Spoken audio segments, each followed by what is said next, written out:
آپ دنیا میں کچھ بھی کر لیں، سب بنا لیں، گھر بنا لیں، گاڑیاں بنا لیں، بلڈنگیں بنا لیں، یہ سب یہیں رہ جائے گا. وہ جو اندر باطن میں ہے وہ قبر میں جائے گا، وہ قبر میں جائے گا. آپ بتائیں کسی کی گاڑی گئی ہے، کسی کا گھر گیا، یہ جو ہم اتنا خرچہ کرتے ہیں، موبائل ہاتھ میں لے کے ٹہل رہے ہوتے ہیں، ایسا ہو ویسا ہو، یہ گیا ہمارے ساتھ؟ نہیں گیا. قبر میں کیا جائے گا؟ مولا کائنات حضرت علی ابن ابی طالب علیہ الصلوۃ والسلام، اللہ صلی علی محمد.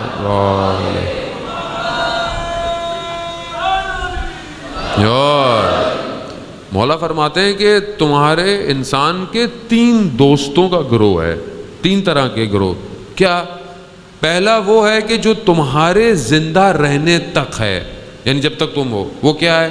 وہ تمہارے دوست ہیں، تمہاری شہرت ہے، تمہارا سٹیٹس ہے، تمہارا مرتبہ ہے، تمہاری دولت ہے. یہ جب تک تم زندہ ہو یہ تمہارے ساتھ ہیں.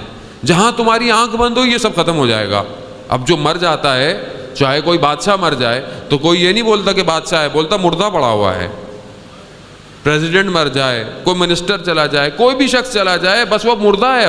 اب یہ سارے رشتے، نصاب، منصب، دولت، گھر، گاڑی سب دور ہو گیا. کہا دوسرا گروہ وہ ہے جو قبر تک تمہارے ساتھ جاتا ہے. وہ کون ہے؟ کہا وہ تمہاری اولاد ہے، وہ تمہارے رشتہ دار، وہ قبر تک تمہارے ساتھ ہیں. بس یعنی تمہیں دفنایا اور بس پھر چل دیے، پھر مڑ گئے. اب سوئم کرانا ہے، یہ کرانا ہے، وہ کرانا ہے، نیاز دینی ہے، وراثت تقسیم کرنی ہے. اب وہ مردہ قبر میں کیا ہے، اس کی حالت کیا ہے، کسی کو خبر نہیں ہے. ہمارے ہاں تو یہی ہے نا کہ اور کیا کرے آدمی. اب مر بھی جائے تو بھیج دیتے ہیں، بھائی کوئی جا کے قرآن پڑھ کر آ جائے، کوئی ایک پڑھ کر آ جائے. اس کی کسی کو فکر نہیں ہوتی کہ رات اس کی کیسی گزرے گی، کوئی نہیں ہوتی. عزیزان محترم، قبر کا معاملہ بہت سخت ہے کہ انشاءاللہ آنے والی مجالس میں توفیق ہوئی تو بیان کروں گا. مولا فرماتے ہیں تیسرا گروہ جو دوست ہے تمہارا، وہ تا قیامت تمہارے ساتھ رہے گا. اور وہ کیا ہے؟ وہ تمہارا عمل ہے. اگر اچھا ہے تو بھی تمہارے ساتھ ہے، اور اگر برا ہے تو بھی تمہارے ساتھ ہے. تمہارے ساتھ ہے، ساتھ رہے گا. عزیزان محترم، ہم کیا لے کے جا رہے ہیں یہاں سے؟ مجلس امام حسین انسان کو کمال پر لے کے جاتی ہے. یہ کمال ہمیں نصیب ہو رہا ہے کہ نہیں ہو رہا؟ کتنی مجلسیں ہم سنتے ہوں گے پورا سال، اور خاص طور پہ ان ایام میں.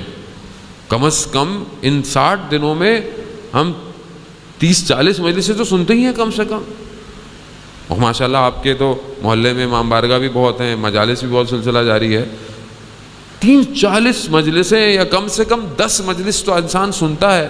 اور کتنے سالوں سے سن رہے ہوں گے؟ جوان، میں بزرگوں سے نہیں، جوانوں سے کہوں گا کہ اگر 15, 20, 25 سال کی عمر والے ایوریج لڑکے بیٹھے ہوئے ہیں تو 15 سال کی عمر سے تو ہوش آیا ہوگا.